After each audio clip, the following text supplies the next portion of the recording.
Kesilişte түз багытта өтөйүн деп жатасыз. Сиз эмне кыласыз деген бизге суроо берилди. Азыр бул жерде сүрөт карасак, кесилиш көрсөтүлүп атат. Калты конуштун ичиндеги сиздер азыр кесилишке жакындап калдыңыздар. Анан сол тарапта трамвай да кесилишке жакындап калды. Азыр трамвайды карасак, бурула турган жарыктарын жагып алган. Демек азыр ал оңго бурулганы даярданып калды.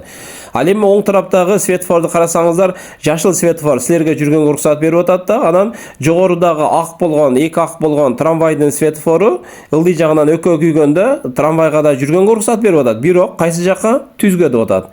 Негизи трамвайдын светофору Т формасында болот дагы, ылдый жагынан эгер өкө күйгөн болсо, анда түзгө жүр деген көрсөтмө болот. Ошондо азыр трамвай эмне кылат? Трамвай жүрө албайт. Ал өзү оңго бурулуш керек экен, бирок ал эмне кылат? Ал күтүп турат. Качан светофор жүргөнгө уруксат бергенге чейин оңго бурулганга ал күтөт. Ал эми трамвай жүрө албагандан кийин сиздер эмне кыласыңар? Сиздер кесилиштен биринчи өтсөңүздөр болот. Ошондо кайсы жооп тура болду?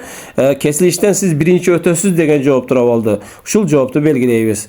Көңүл бурганыңыздар үчүн чоң рахмат. Урматтуу менин көрүүчүлөр, мен катталуучуларым. Эгер право алууда экзаменден өтө албай кыйналып жаткан болсоңуздар, анда менде онлайн платный курс бар. Ошол курска катышып экзаменден өтсөңүздөр болот.